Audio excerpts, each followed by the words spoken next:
Drove back from my hometown yesterday, right? So yeah, you got caught in that, huh? Did you do any flooding?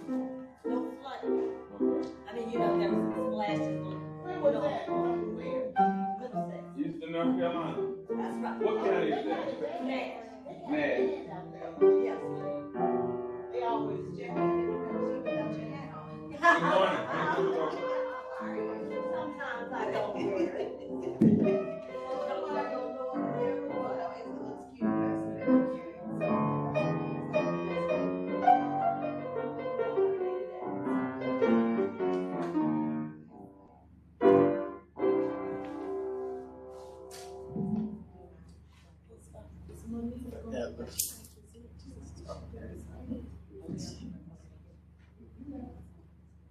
Good morning. Good morning. Good morning. How's everyone this morning? Right. Good. Of course, y'all all know me. I don't have to introduce myself. I'm Mary Johnson, and I will be facilitating this morning. We do have other facilitators. We have Miss Nathalie McGarrath, and she's our timekeeper. We have Jackie Edwards Walton, and we have Steve Johnston, and he's doing our website. We have our musician. Of course, we couldn't do without our musician, Mr. Dr. Thomas Moore. Famous Dr. Thomas Moore. We had Swedish is our chaplain, and she's not here today.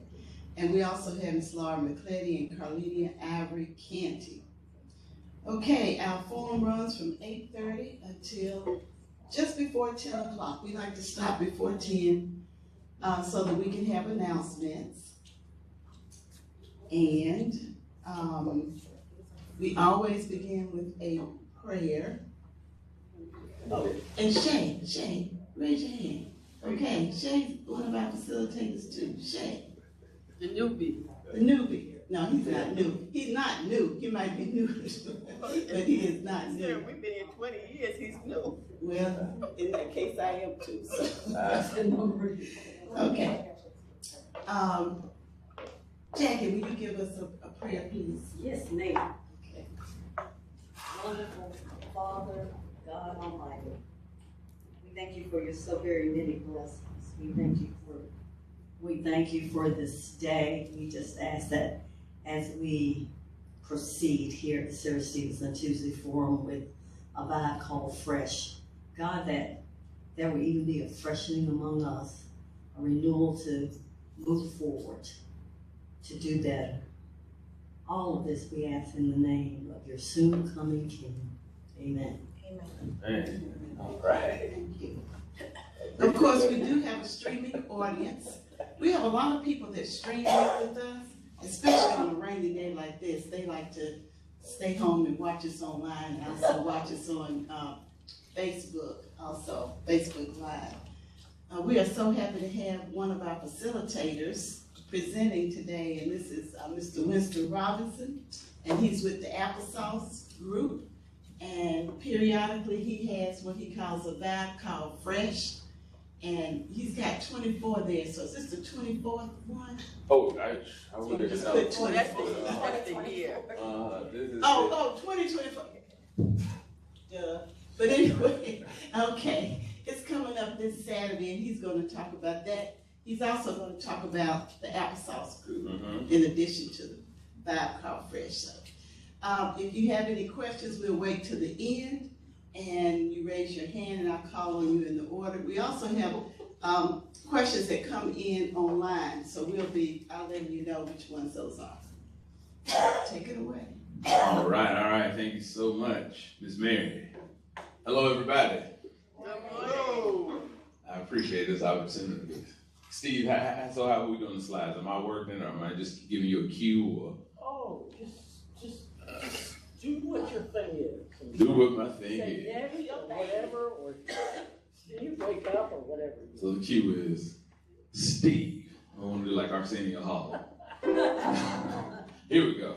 All right, ladies and gentlemen, my name is Winston Robinson. Of course, I'm here every Tuesday as a facilitator, but right now I'm here in a different capacity. That is as executive director of Applesauce Group.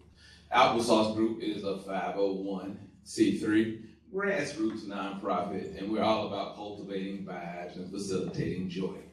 Our mission is to create and harness joy for building better futures. Now, what does that mean exactly? So, like our outreach focus, we are largely on the west side, activating our festivals 2 to 3 times a year. A Vibe Outside, a Vibe called Fresh is the flagship, and the newest edition, which happened April 27th, the Great West Side Fish Fry. And the focus is historically excluded communities ensuring access to the support they need. Now that is historically excluded communities is a DEI remix, because you can't say something, if you try to get funding, you can't say certain things. So that is not race at all, because that is historically excluded. The ordinance initially aimed at addressing the impacts of discriminatory housing policy. A lot of you know I got to this space when I lost my mind during the pandemic after reading Color of Law in the Case for Reparations. And once I realized how essential housing is to acquiring the American dream and the obstacles historically excluded, demographics had to endure to at least try to catch up, and how it makes sense to perils in our community now. I wanted to do something about it, so left my job, doubled down, began a nonprofit, doing the things that we were already kind of doing in the community. A Vibe called Fresh itself actually comes from a cookout, and I will get to that later. But yeah, so we scaled the efforts, and now we're activating 2 to 3 festivals a year. And we have an evolved focus now. Again, while homeownership is important, we specialize on what we call a whole connectivity approach that is addressing the broader empowerment and healing needs of community. For example, when we were, again, this thing started when House Charlotte when Dream Key partners back then with CMHP, they got the House Charlotte contract. And a young lady by the name of Kim Graham would come to our neighborhood meetings when I was the president of the Lockwood Neighborhood Association. And she would have an elaborate presentation about this new House Charlotte contract they had gotten from the city, in which they award first-time home buyers with up to $25,000 of down payment assistance. Yeah. And man, that presentation sold me. And at the end of it, I was walking up to Kim with my head down, apologizing for the low attendance. And before I could open my mouth, Kim said, "Wow, y'all had like 8 people and 3 asked questions. That is amazing." She was just impressed. I'm like, wait a minute. And I was like, that's where I initially saw the divide. So when it later came up, and I think first year, a lot of programs that have resources like the House Charlotte down payment assistance and others, they actually have to send money back because of low engagement. People really just don't know about it. Well, I can gather people. This is my career in experiential marketing, so that's easy.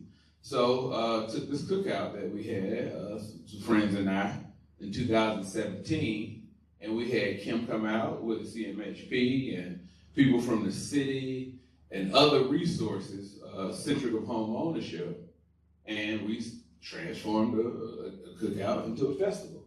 And that was 2017, a vibe called Fresh.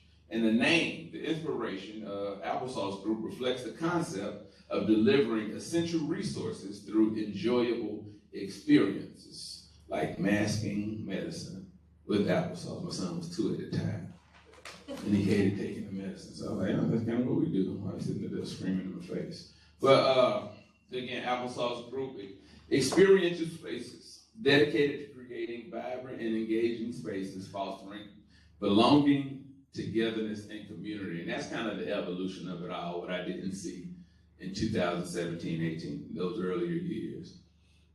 Before you activate the resources, you have to be at a mental capacity to do so. And I saw that, I experienced that with these festivals when people I'm like, yo, you gotta go get over here. They have this. And their enthusiasm didn't meet mine. And what I thought they should feel, because they knew I was just adding more weight. It's an opportunity, but it's more stuff. And I realized,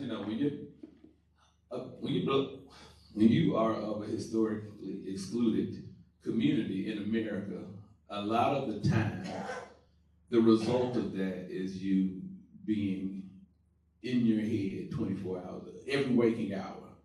If you are, I forget it, being black is to always be in thought. If you work a muscle the way you work your mind, 24 hours a day, that muscle will wear down. So what do our minds do? Again, how I present, how I look, am I threatening? Is this a microaggression? How do I navigate through this? Everything is a strategy when you are black in America. And I thought it was very important to not only offer resources, but a space where we can frolic, where we can just be mindless, where we can just feel the togetherness of community and experience that acceptance of each other, and not just for a few hours, just not have to think about the load and how heavy it is. So again, those empowering resources out there. Each event, we provide a platform to share resources from our orchard partner of partner organizations. Okay. So we have a good time, but that is the applesauce. The medicine is the orchard of partner organizations who offer incredible things. This year, our title sponsor is Wells Fargo. We also have Dream Key Partners back out, Bank of America, various nonprofits such as For the Struggle, Westside Community Land Trust, Youth Exposure Project, so on and so forth. We literally have like 40 vendors all here and a few retail sprinkled in here and there, but all extending opportunities to provide service for a community.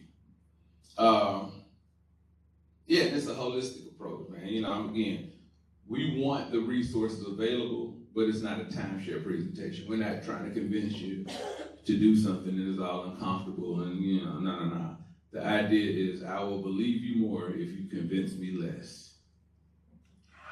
And the flagship festival, a vibe called Fresh. That is, again, the applesauce and the medicine.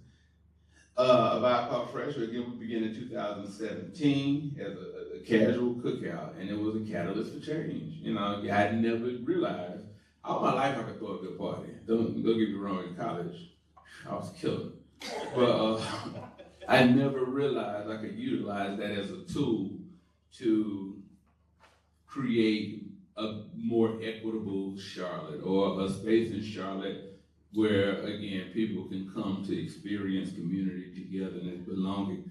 I always thought it was just, surface level, fun, get out of there, but no.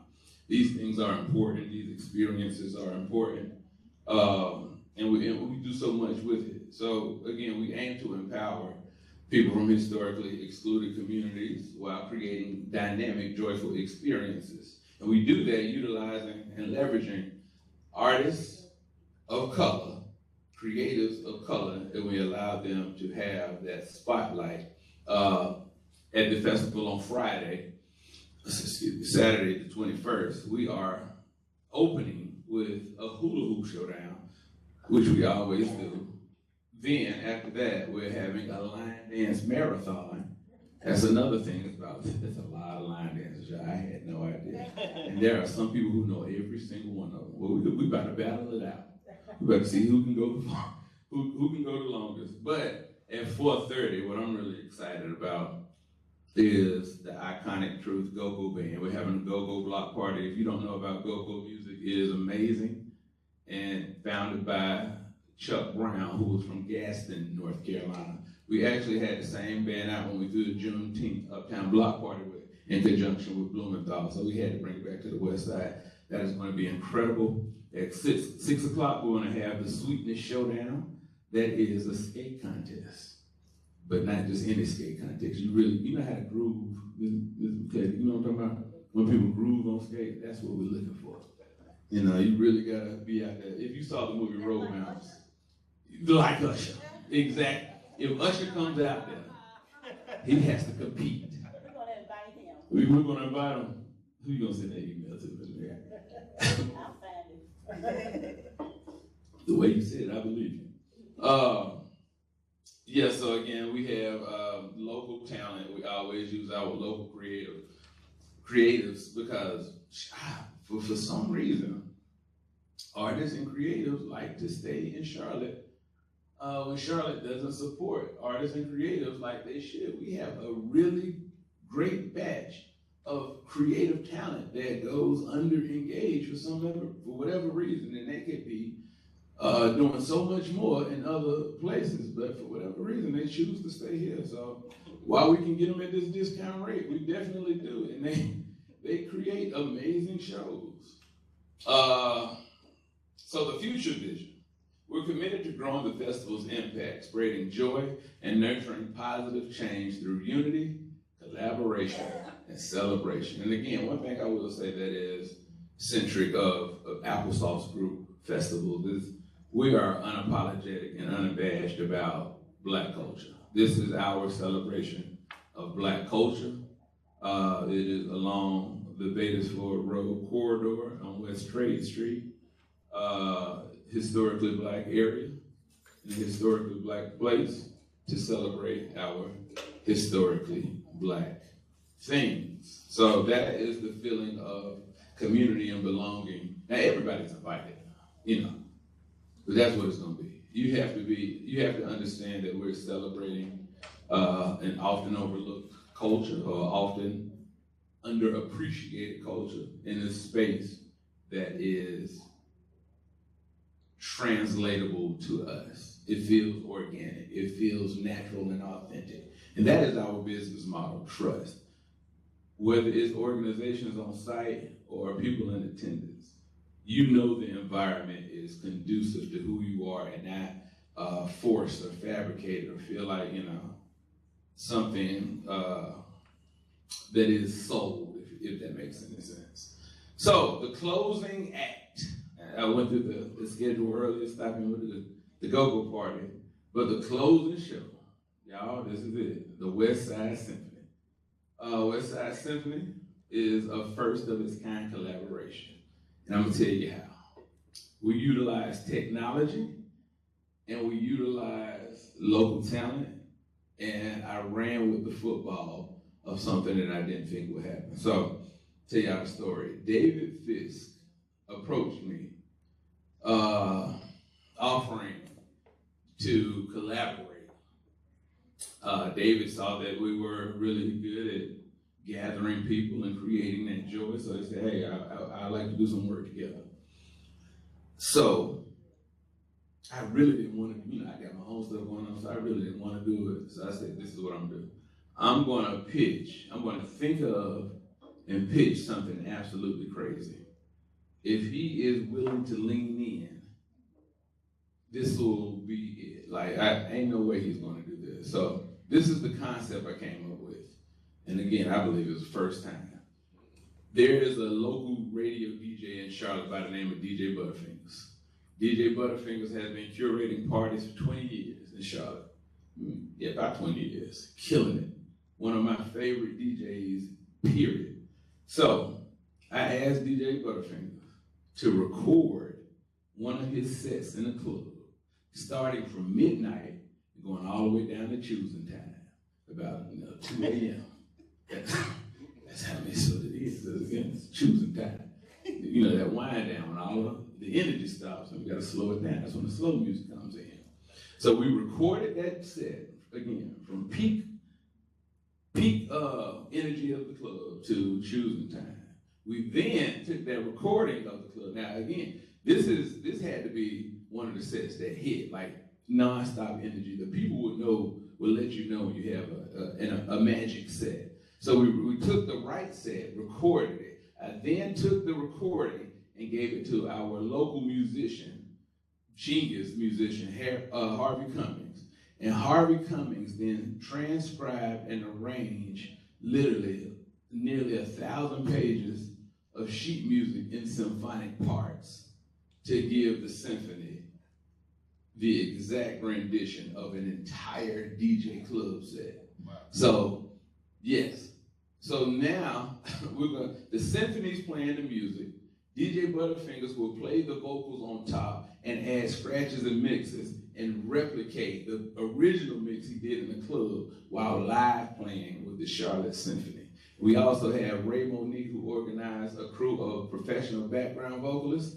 They're going to add those supportive elements like ad-libs, and they're even going to mimic the sound of blending and transition. Like how one song might get louder as another song becomes more quiet. They're going to perform that live. So I wanted to create something where the sophistication, I guess, of the theater and the symphony and how you feel engaging those spaces of art and blending it with just like a hot, sweaty club.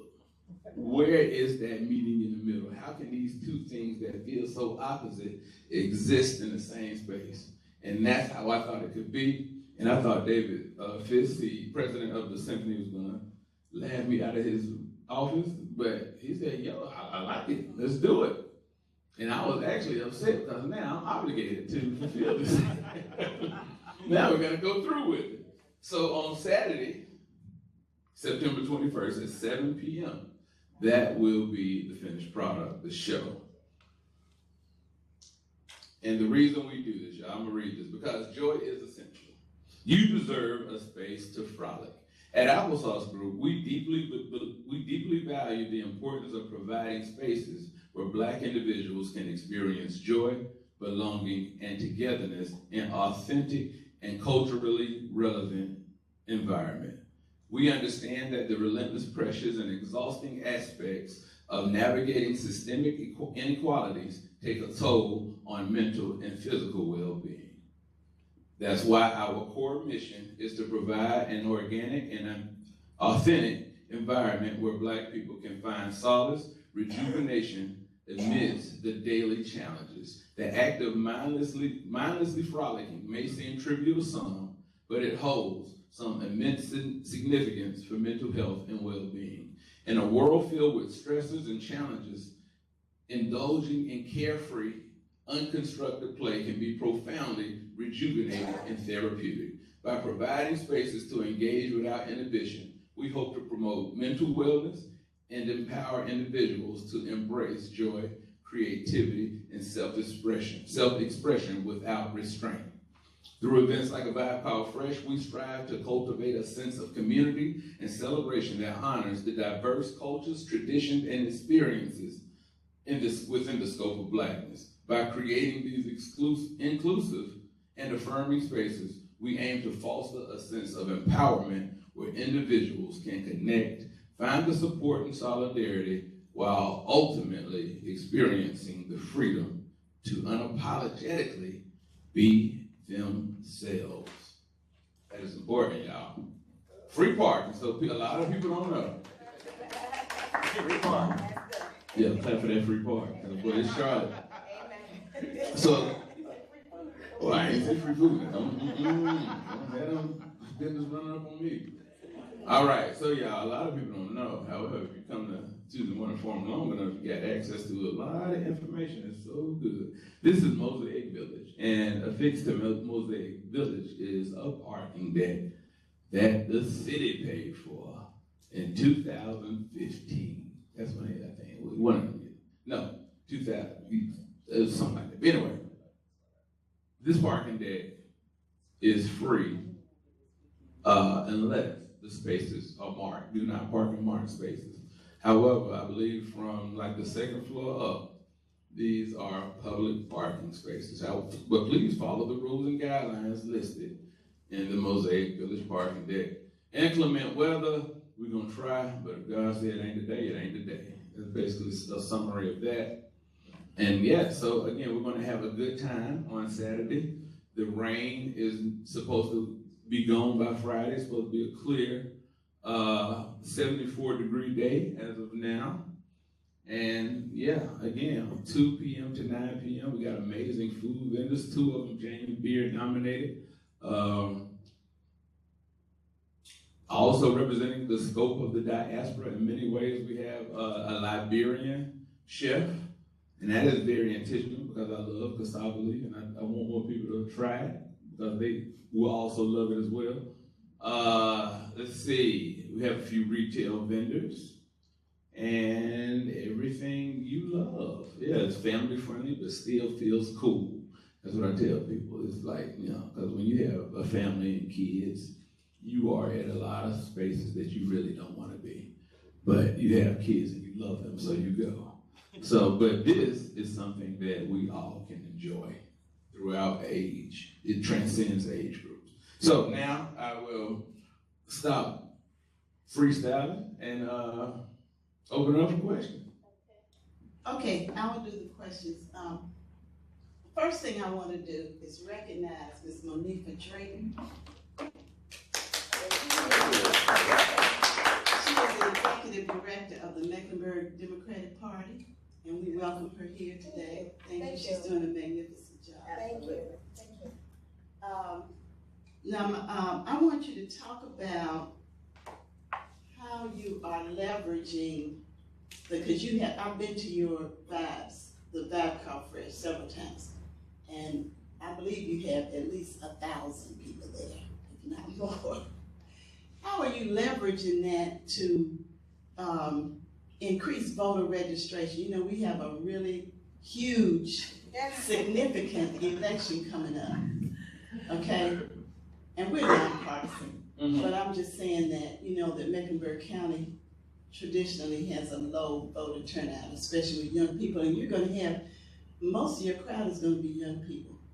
So how are you leveraging that opportunity to get some of these people registered and educated in the issues that we have out there? Well, Ms. Mary, first thing, again, I've been a facilitator here since 2016, 15 or 16, I don't know.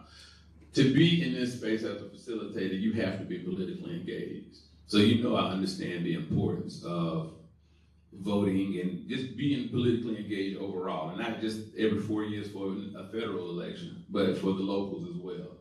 And I will say, I am disappointed in the response I have received from offering and wanting to partner with multiple organizations, but one that showed enthusiasm in the organization with a fearless leader is the McDems and Ms. Monifa Drayton, who said, let's fix this.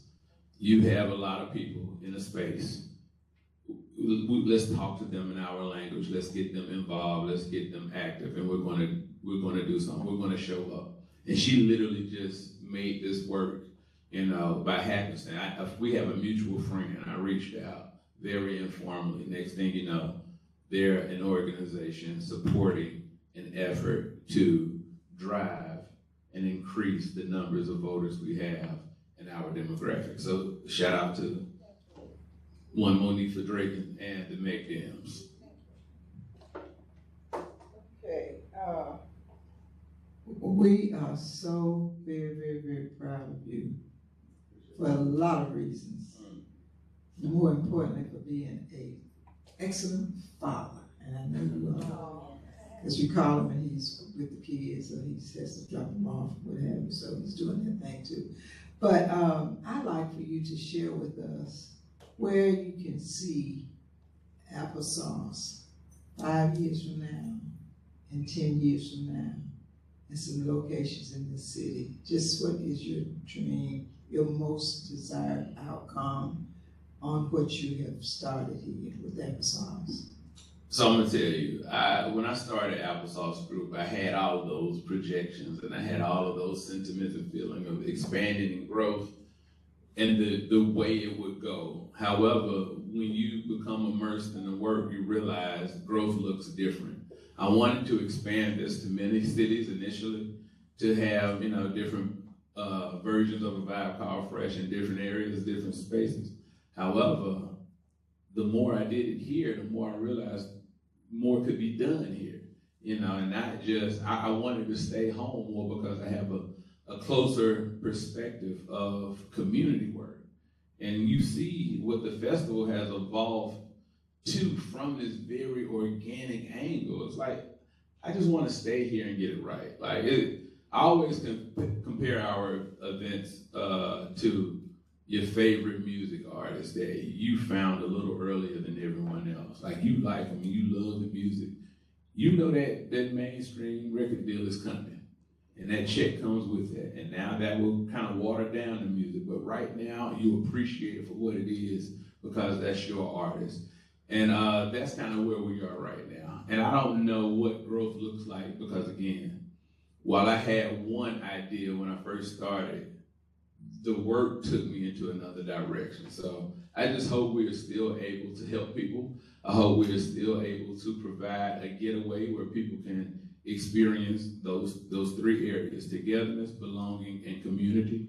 And from there, also establish the clique. That's why it's important for us to have artists and creators so much a part of our festivals, because I want it to be the place where it clicks for someone.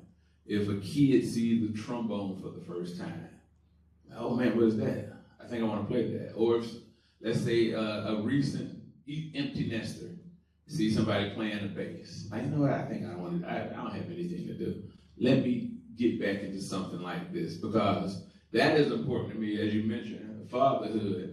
I realize as a father, and I'm looking at my friends and peers, even my parents, I don't really see parents involved or engaged in things that they love beyond people. Now, there are things to accomplish associated with a goal, but it isn't often that those things are affixed to things that they've loved before. Like if your mom played an instrument in high school and really liked it, enjoyed it, that you don't see that in her as a mother. So this is the space where the click can happen. We want people to feel invigorated to reintroduce themselves or introduce themselves to something creative that they love. Oh, you got food? Oh, I do Yeah. too? You got I do, yes. Hold on, wait. Flowers. Y'all got flutes. Well, look, that's a duo. Right there.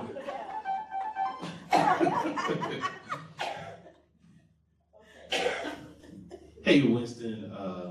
All right, I got a very, very, very important question for you. All right, so I have seen you in the most blackest spaces, and I have also seen you in some of the most whitest spaces here in Charlotte. And one thing that I really, really admire about you is that you are blackity black no matter where I see you. I mean, West Side black, and I appreciate that, brother. And so my question is, number one, when did you decide that you were going to be unapologetically and authentically black, and how has it been for you to navigate that through Charlotte, which is not the most endearing to that type of personality? Well, just for a point of clarity, if you don't know the tiers of blackness, West Side black is right under Nigeria.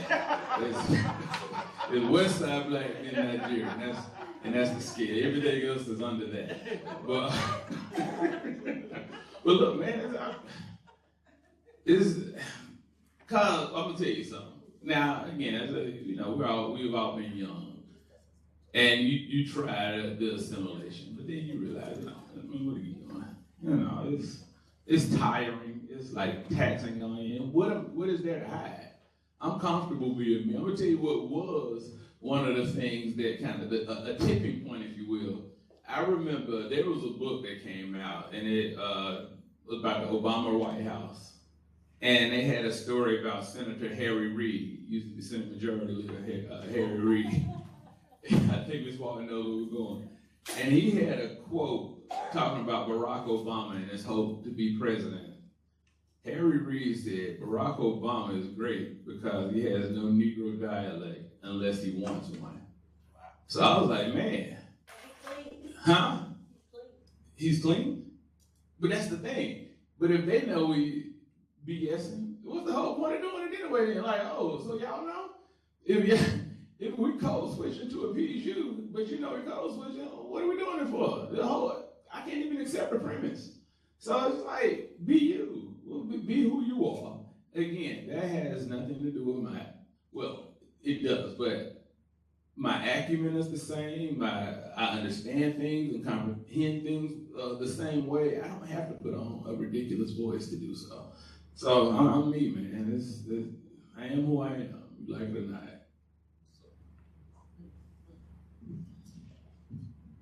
This actually is not a question. I was just going to say when Winston was talking about all of the vendors and what have you who was going to be there, I was going to say, but I'm going to be there because I'm with the Mecklenburg County Democrats and we're going to be voter registering. Registered voters, so that's all I was going to say. But y'all stole my thunder already. But shout out, and even before that, Alliance has been on site with us as one of those valuable resources. And truth be told, y'all, space is so reluctant on the west side. It's just so unfortunate. We've outgrown West Complex maybe about 2-3 years ago. So we would love to have just everybody. We had to tell Alliance and Olga, unfortunately, we just don't have room, but and we go through shuffling organizations who we believe align with our values and community. But again, we need more space. That's a good thing. Yeah. Anthony. Oh, I'm sorry, Janet, and then Nancy. Winston, I wanted to say, how important you are to us. I also wanted to say that House Charlotte, you were talking about housing, it got started in the mid-1990s under the leadership of Stanley Watkins with community and neighborhood development. So it's been around about 30 years, and it's doing well. Because during the time that I worked with them, in about 9 years, more than 1,000 people purchased homes using market rate, and that was during the time that there were some awful mortgages out there. Mm-hmm. But you also talked about deep thinking, and I just wanted to say that years ago there was a program that was at Spirit Square.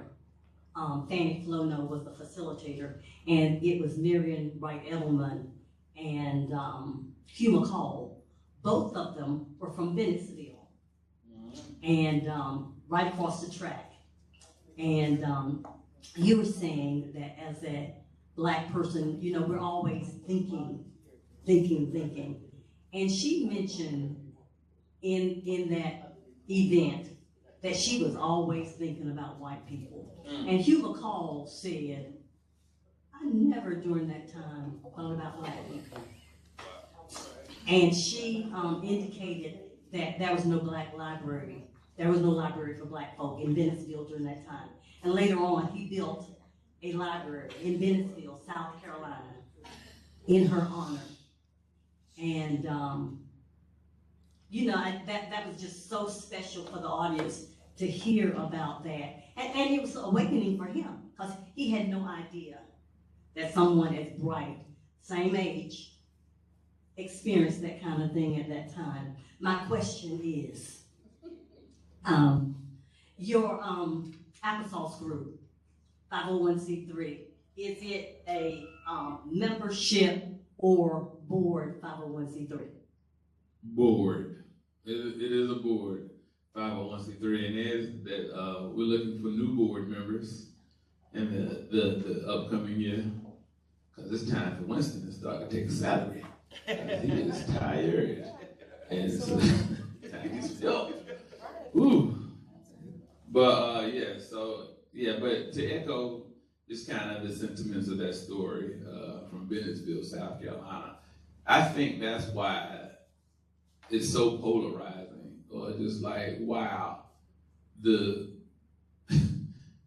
gentrification ideology of the white woman walking the dog or the stroller to Black people who live in the space. They can't understand why there is just again, an ability to frolic and be mindless and to walk in spaces that you have to be overly protective or think about your body, think about how do, there's so many things, and you just see somebody who has no context of space and just frolic on by. And that does something to you in the sense that not anything personal to that, she's just walking a baby. That's how it should be. Like, man, I put so much thought into my life, navigating every move, and to see somebody can just float on by without having to think about anything dangerous. That is a luxury that we don't have, but I know could be everything.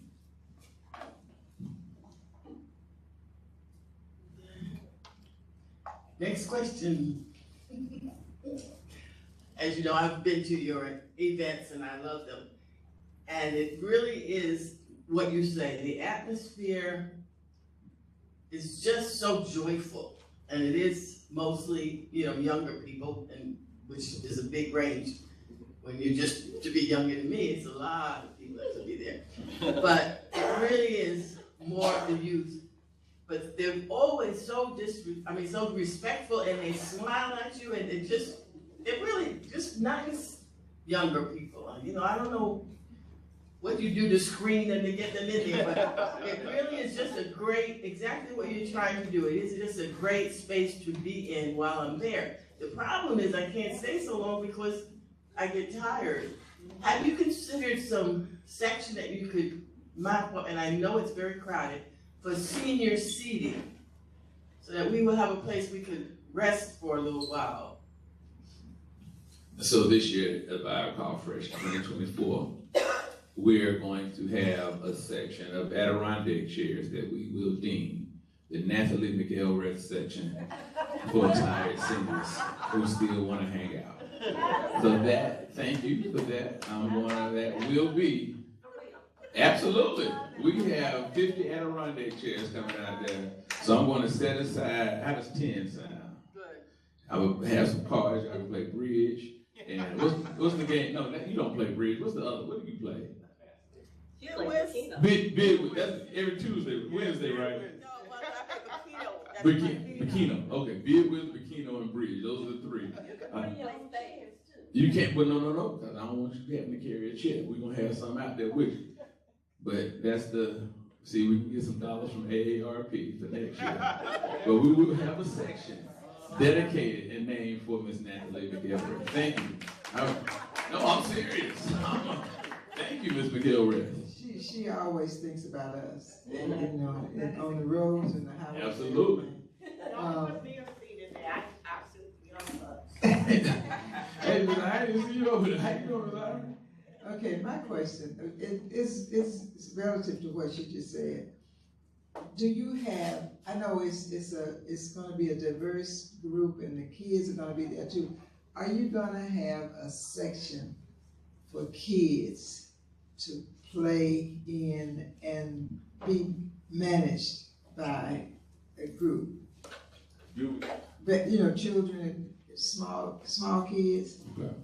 And just as information, there is a business in Charlotte. It's called Grow Charlotte, I believe. But anyway, it's a business where they are just taking in young kids, and they have an area. It's sort of like a Starbucks. But anyway, and I see all these kids and all these parents that have gravitated to this business. And it's something new in Charlotte. And I said that if you had an event where just kids, maybe 2 or 3, or 3 to 5, could just migrate and have someone to man them, because it's open, your area is open. Do you have anything set up for that to occur? Will there be daycare at a BioCall Fresh? No. Not at all. You gotta watch your own kids. That is. No. Don't put that on me. You know how many people will come just for that? They wouldn't even come to the festival. Hold these babies right quick. I'll be back. That's a good drawing. Do not put that on me. What? All that train right there? We in the parking lot. No, see that? That's how it look. Miss McGilvery? No, we will have the Miss Laura McClellan Center for Youth Learning.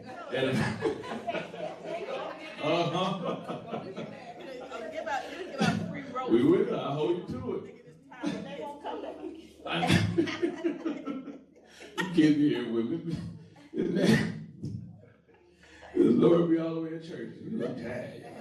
Kids be all down the street. I'm sorry. Go ahead. Good morning. So again, really excited to have the opportunity to partner with you all. This grew last night at 9, so really, really excited. But I do want to extend the offer to anybody who would like to volunteer for the Democratic Party to be out there on Saturday. So if you'd like to volunteer and help cover a table for the Democratic Party, we definitely appreciate it. But again, we are so honored to be able to partner with you on this event. We're so excited. I'm excited, so thank you. Again, shout out to you for just having a vision to understand how to engage people who are often overlooked yet so important to this election. So, yes, please hit up McDems, volunteer. We need you out there. Let's get as many people as we can, not only registered, but enthused and engaged. Okay, I want to just introduce, I see someone that came in, Mr. Robert Hillman. Raise your hand. Okay, he's also with Team Unity, and that's an organization that is working hard on the ground, door to door, getting people registered and getting voter education. So we want to thank you for doing that. Thank you for the And could you just speak to that for a minute? Slide it to your right. Not part of the plan, but we'll. I can't observe. Be ready. Always be ready. So yeah, Team Unity Mecklenburg County is a collaboration of probably about 20 organizations, churches, not-for-profits that are doing and engaged in nonpartisan work, basically grassroots. A lot of the canvases or even the phone banks and things are called deep canvases, where you're kind of trying to basically start off with the voter in mind and trying to understand what are your concerns or barriers as it relates to getting into this, involved and engaged in this election. So you have a dialogue with them about why they're not voting. To say, you need to vote, people die, so on and so forth. And that tends to be a little bit more effective. And both the nonpartisan as well as the Democratic Party using those techniques to get at folks. I think what would characterize our approach is that we're actually starting kind of at the least likely voters and moving upwards, versus generally speaking in politics, you start off with your most likely, as a partisan, either Republican or Democrat, you're gonna start off with your most likely voters and then move down. We're registering folks, we're knocking on doors, we actually always need volunteers. We can and we cannot, I guess, collaborate expressly with, it has to be, nonpartisan. But we welcome and we want folks within the Crescent in particular to get engaged and involved in this election and in the next election and in the election after that. That's amazing. Again, if y'all have some canvassing, is that cool? Yeah, we have canvassing. Right. Oh, All wait. canvassing is good. It ain't bringing nobody on your turf, but I want again a full charge. Yeah. Mr. Hillman, bring them on out Saturday, September 21st, 2 p.m. It's a lot of people you can kind of reach. And again, I think, let me just say this too, this is so important to me. I tell all my peers and friends and people around me, this is my Beatties Ford ballot. Go vote for you, if it makes sense. Go vote for you. Now the thing is, it won't have all of the things that might be your interest, but who has the most? And that is a vote for you. So exercise that right. Go find your version of the Beatties Ford ballot and make the decision that will impact not only your life, but the lives around you. I'd like to ask this question.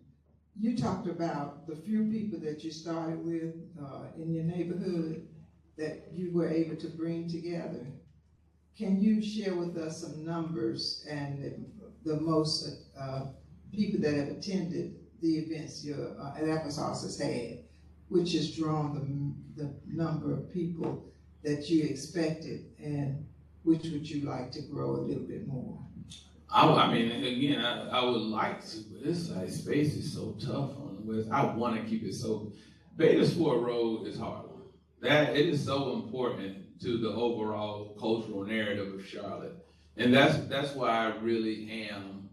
My desire is to keep festivals there because, again, it's so important to me for people to have a space to go reflect their own identity without any watered down. This isn't a celebration of BIPOC or diversity, which are all great things, but I wanted to specify that we are celebrating the culture of Blackness in a Black space.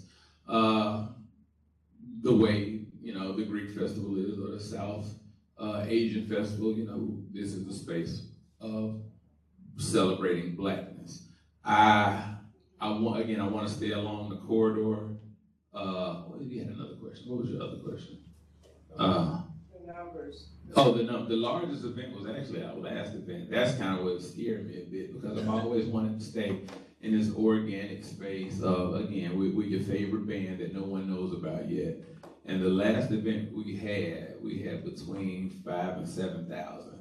The food ran out in an hour. People were hot. I'm sorry to say. No one anticipated, well, when I say no one, me, because it's just me. But with all of my metrics and data and analytics that I had from my marketing career to make an assessment of how many people would show up to this thing, I was way off. So if we, depending on where the momentum is, if we're continuing to build, maybe not, and I think that was a first time concept to the Great West Side Fish Fry. I think that was more polarizing than a vibe called Fresh from the name alone. But if we have about 2,500 people, I think that'll be a successful event. And let me say this too, the West Side is gonna be on fire Saturday. Everybody should come. First of all, Smith is high in football, which is crazy. Smith is good in football. Come on. No, listen. They're going good. They could be 3-0. It was 3-0, right? Yeah. They can be 3-0 Saturday. No, they already are. So they can be 4-0. Yeah. And they play Fayetteville State, if I'm not mistaken. First conference game. They probably will. Yeah. Yeah, they probably good. Yeah. But Smith has a game at 6. The Joe will be on the corner of 100 Beatties Ford, and then a vibe called Fresh down at West Complex. This could be as big city black as I've ever seen in Charlotte. Like if you go to DC or Chicago, it's one of those things where you look back at Charlotte like, Lord, we've never had this. But this could be that. This could literally be an entire block on fire. So my apologies to Miss Darnell, because I know it's going to get loud around your house. But at least my group, we'll keep our music. We'll point the speakers towards uptown. But yeah, so if you have nothing, well, even if you have something to do, cancel that because the West Side will be on fire this weekend. You should come. You gonna buy my airline ticket that I'm gonna cancel for you? That was you. Everybody tell you to go to Vegas.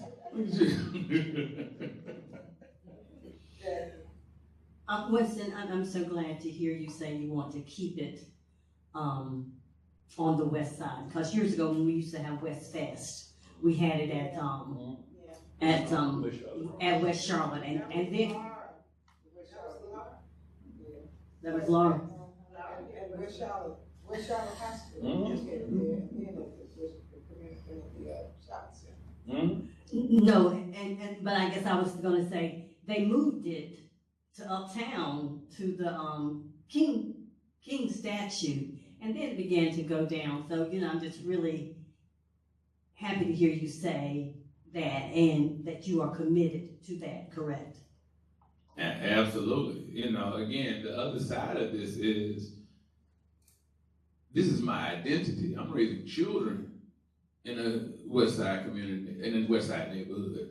So it's important to me that my neighbors, the people who live along the community, have this space where they can go see this type of community, this type of togetherness.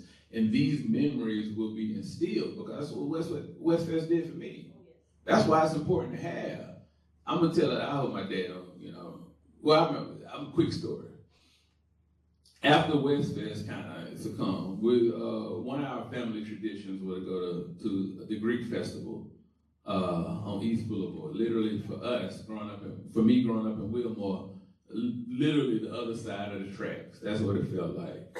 And we would do that every year. That was our annual thing as a family, go get some baklava and see, little girls dancing in circles. And yeah. And one year, I was like either early teen or like one of those years, like kind of middle school approaching. And we went right across the track, got out the car. Then my dad just stopped out of nowhere. Y'all know my dad, crazy. He just said, "Hey man, get back in the car, let's go." Without context, with no rhyme or reason, it just out of the blue, and I knew not. It was in a tone where I knew not to ask any follow-up questions, so I had to go get in the car. And it wasn't until I was an adult that I understood the hurt that caused that moment. We had no space where we could identify with ourselves like the Greek festival does with its attendees. When we did, it seemed like other communities were reluctant to engage our spaces the way we engage other spaces. So while I appreciate everything that goes on and celebrates culture, that's what I believe cultural immersion should be. Things as it is authentically and allowing others to experience them. Not watering down who you are or what you do to make it palatable for everyone. No.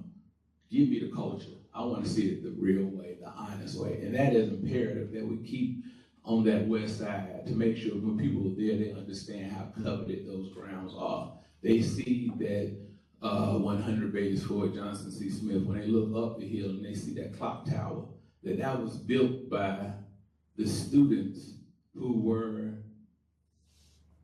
3 years removed from enslavement, 2 years removed from 2 or 3, building their dorm building and Biddle Hall in the daytime to be students at night.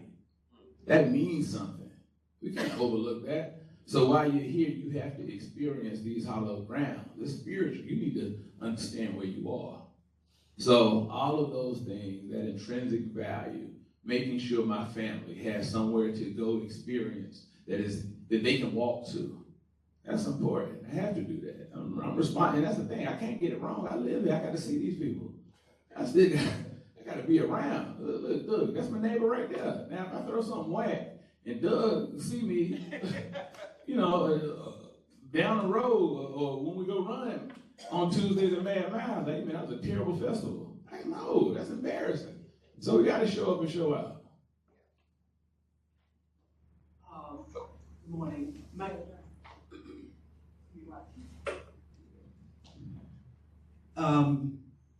I live, of course, near where the festival will take place. There's a lot going on at that plaza. There's a 5K race the next day, 5K fun run right up there at 5 Points Plaza. So the utilization of that area is real important, that these things are happening. My question to you is, when Johnson C. Smith begins his football schedule, security always gives the neighbors a letter to be mindful that the season has started, and they also, in that letter, will actually list all the home games that are taking place, and they even highlight when homecoming is happening. So I guess my question to you is, what is the precursor to possibly notifying the neighborhood of this event that's going to be big, that is happening, so that at least the courtesy is given to the people that live there, that there's a possibility that people will be parking on their street.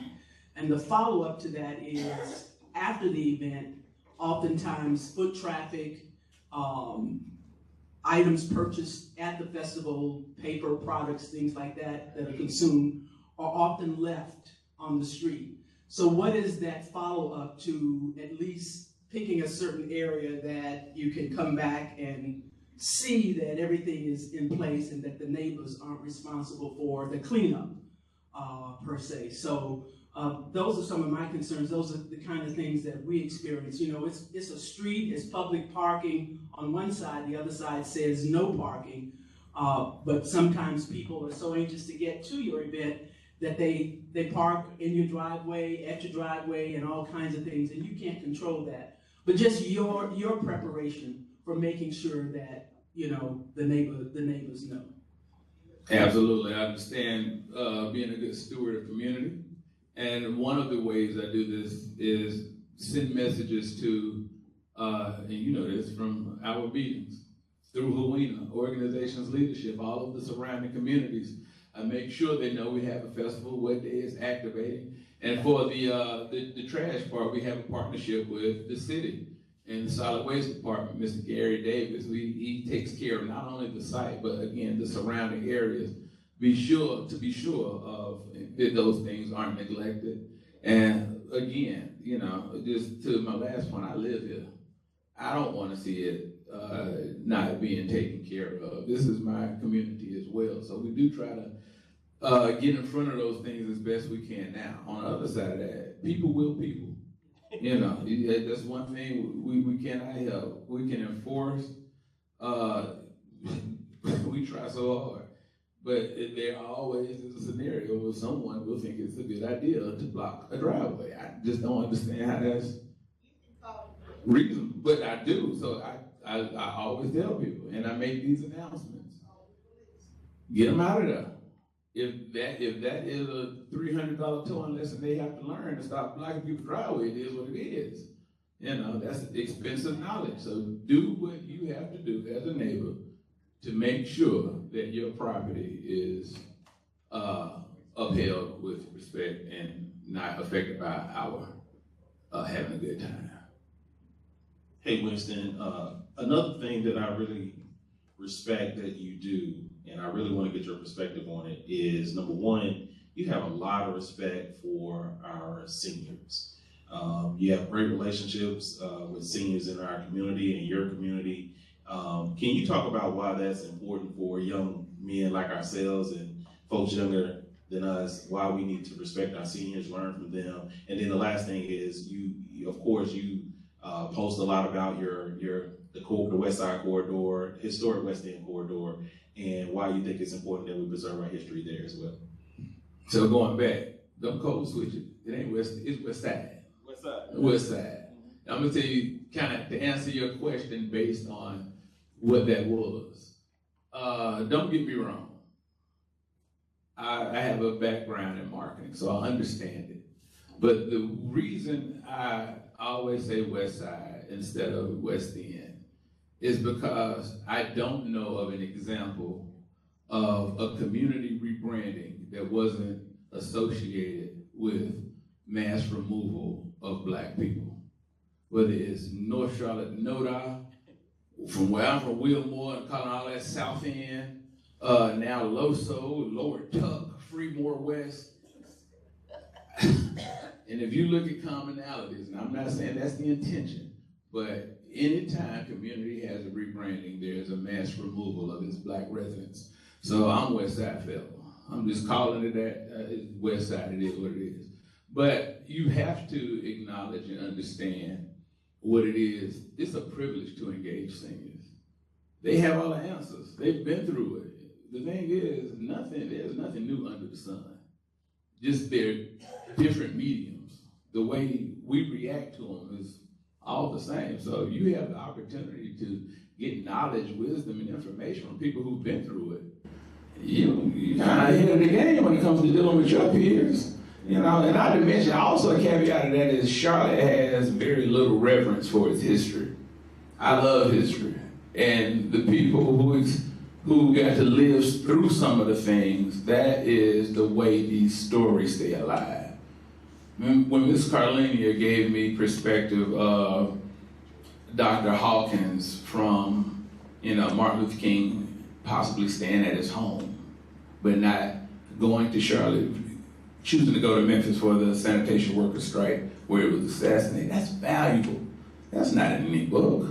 I have to have a conversation with Miss Carlenia to get that perspective, or to know who Titus Ivory was as a ball player at West Charlotte, and his son. Again, it's so much beautiful history that it just correlates to the lives and the experiences and the privileges we have now from, just talking to people, our elders in the community. Ask Ms. Mary to tell you how important Velma Lee was as a teacher at Independence of North Main. She's also in No. And she wanted to be mine. But again, it was Ms. Velma who her support, her being there made it that much easier for children to kind of go on and graduate from this newly integrated or desegregated school, So you have to know what those experiences are. Okay. Good morning. Winston, thank you for acknowledging the individuals who are seasoned. And I hope those who are seasoned will continue to share. But you need to be congratulated on what you're doing for individuals and especially youth, and for what you're doing for educational, cultural, and recreational in our area. And I applaud you. And the way you do it, we're always there to help you. We're always there to help you. I want to say something about what Darnell said about the trash. Unfortunately, that goes on every day. We have to be more conscious of what we do in our area. But I hear what she's saying for that. And I'm talking because I really forgot what I was going to say. What I wanted to say was there's an opportunity. Mary and I went to a meeting, and there's an opportunity. I know when I leave here, I'm picking up more literature, not for me to distribute, but I have acquired 3 groups who have youth who are coming to you always. They need money for their teams and things. So there's an opportunity, if they're properly supervised, to hand out information for the Kamala, Josh, and that. And there's monies for those kids to earn for their organization. So if you're interested, you need to contact Wilhelmina Rembrandt and make sure that they do go where they're supposed to go. I have to tell one story. One group, they went to North Lake Mall and they handed out information. Not only did they hand it out to over 400 individuals, they earned $200 from people just seeing them in their uniforms. So it's a great opportunity for them to learn about politics, but also to do something that needs to be done while acquiring some money. So, Mary, I think it's Wilhelmina. Is it Wilhelmina Rembrandt, Malcolm Coley? I'll check on it. Okay, she's gonna check. But again, thank you for what you're doing. And I am so glad that young people are doing this stuff. So just call us and we'll sit down and we'll talk to you, right? Thank you. And when you do, you can do it in the new Nathalie Miguel reception.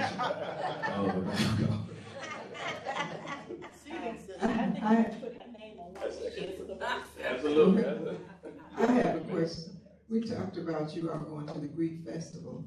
Do you know who we are drawing and how diverse we are in the events that you're having? Can you share with us just a percentage? Yeah. And who is coming? Black folk. 99.3. That's a good number. Well, black folk. But what does that mean? We are an entire diaspora. That could very well mean a scope of people just as diverse as any festival in Charlotte. It can be, black people from Spain, Britain, but it's us though.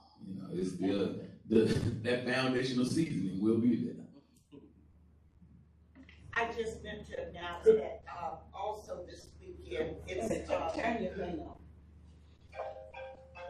on. This weekend up in the Davidson area, Tanya, Rivals, they have Shirley Caesar for the more seasoned, and John P. Key will be performing up there this weekend. In Davidson.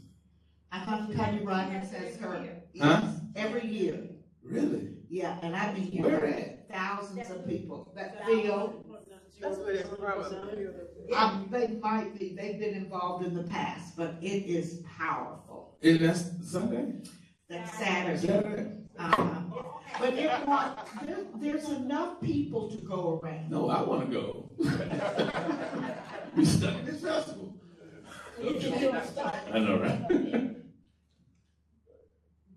Okay, do we have any other questions? This sounds so great. I'm excited. I just had one more.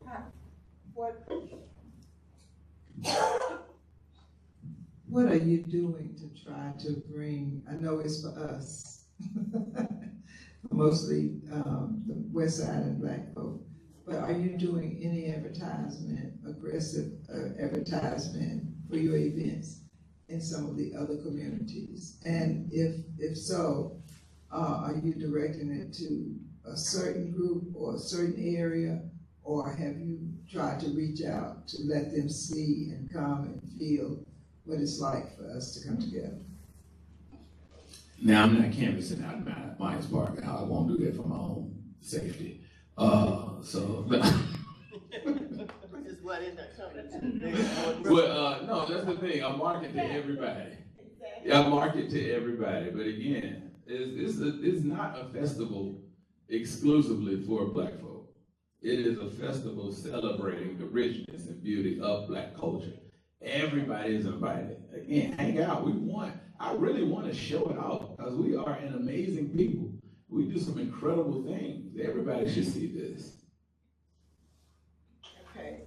Hey, Jackie, did you have that? No, I just want to carry the short shirt. Oh. Is that kittens in the ocean? Wet. Oh, all right. I like it. All right, Shay. So back to follow. Yeah, I just wanted to ask how you dealt with the influx of so many new people to Charlotte. You're talking specifically about the West Side, a lot of things that 117 people that move here a day have no idea about. How's it been integrating people from outside of Charlotte into the vibe? That's another reason why it's important to have. Charlotte existed before 2006. There were people here doing incredible things. There was a history already established. However, again, if they were even curious to look for those things, it's very tough to find. So it is another reason why it is so important to have these festivals where we have them to provide that context. Again, when you have Ms. Carlenia there and Mr. Coombs there in attendance, and I can acknowledge them for the things that they've done and contributed to community, that will remove some of those barriers. So that is we want those newly transplanted citizens or residents to come to a Vibe How Fresh so they can experience a version of what old Charlotte was. I'm from here, I'm a native. So those elements of West Fest are deeply interwoven in how we activate these things. All of these, the sentiment, the messages. The last event we had a sign of the times. That's very intentional, because they were there during my childhood, and I want them to be performing for others. So yeah, we uphold the legacy of an old Charlotte, a Charlotte that no longer has as prominent a space in a fastly growing city. So I'm just trying to uphold those values and uphold that history and that legacy. Okay, this is the last question.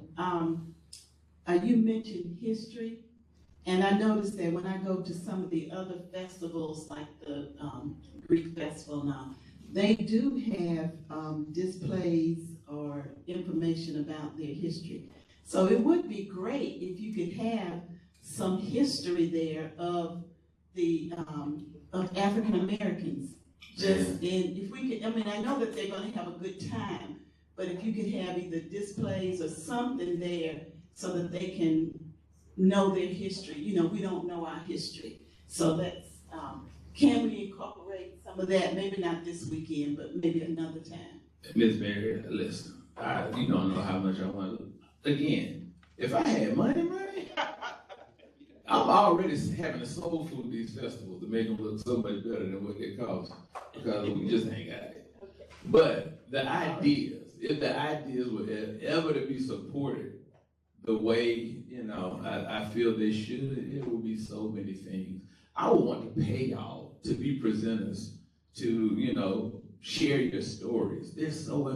I want an audience to know the story you told me, again, just about, you know, what it's like to go through independence. Because on the other side of that, there are people like Mr. Reuben Flax, one of the more decorated veterans in America. He became that because it was so tough for him to go through North Med after having to leave West Charlotte, where he was a stellar student. He just couldn't carry the weight, and he ended up going to Vietnam. Now he became, again, he's one of the most celebrated and decorated veterans we have, but he had to become that. Those are stories that shouldn't go just fly under the radar. These are experiences that should be told. So again, as we grow, and hopefully sponsorship grows and we can find a way to do the things that I really would love to do. Thank you so much. Let's give Winston a hand. This was great. Thank you so much.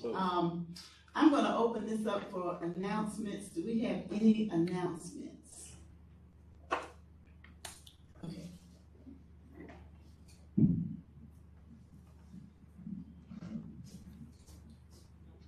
Good morning.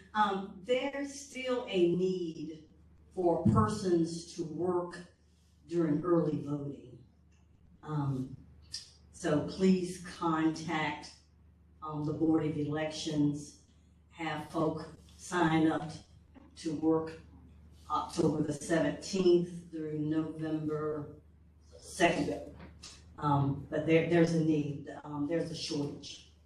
Thank you. What would they do? What to do what? Oh, well, they can work the computer, they can do tech things, they can greet folk. You mean at the polls? At the polls? Inside the polls, yes, for early voting. Paid work. Hmm? Paid work. Paid work, 7:30, I think, to 7:30.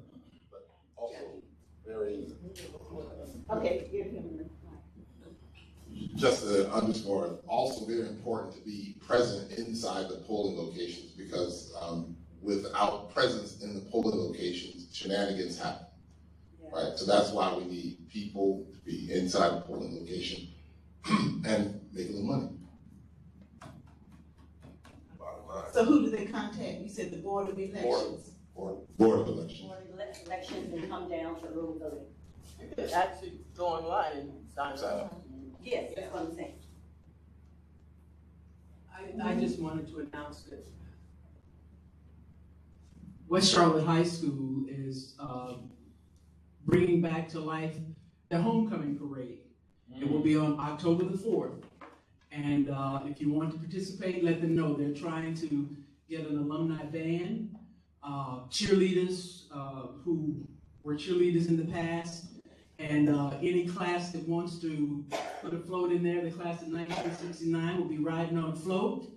And it's supposed to really be nice. October the 4th, homecoming parade. They'll start at the West Charlotte Rec Center. I'm not sure what, that's a Friday. And then I think after that, they want to do some, what do you call it? Where you set your tent up. Tailgating, yeah, I said trailblazing, tailgating. So that's October the 4th. If you're interested, I can give you the contact for that person, and we invite you to participate. I already got a recommendation for first chair flute. We're gonna have to compete with that. Well, I know Miss Miriam went to West Charlotte. It's been a while, I'll just say too. They need you, they need you. We can hold. Any other announcements? Oh, okay. I would like to just switch hats for a second. Just switch hats? Okay. This week is Delta Days in the City, sponsored by Charlotte Alumni Chapter. Tomorrow we are having a movie showing at the Delta Center on Beatties Fort Road for the movie Chisholm, in which is the movie that speaks to when Shirley Chisholm ran for president. We will have people there to lead the discussion who were a part of her campaign. So it'll be a really exciting, this is a public event. We welcome you to come watch the movie and hear from those who were a part of her campaign, because we're here again where we have the opportunity to elect a Black woman president. So, Are those people local? yes. Who worked on the campaign? Yes. Can you introduce They're them? Deltas. Oh, that's not right. You were just a baby. Were you born? No, I wasn't born. I worked not for her campaign, but I worked to try and get her elected when I was in New York. And I was there when she said she wasn't, when she said she couldn't win and she was stepping down. Okay, any other announcements? I do want to announce that, as they say, a tree has fallen in the forest under Mr. Charles Chapman, who this is his son-in-law, and we are really deeply saddened by his passing. Thank you.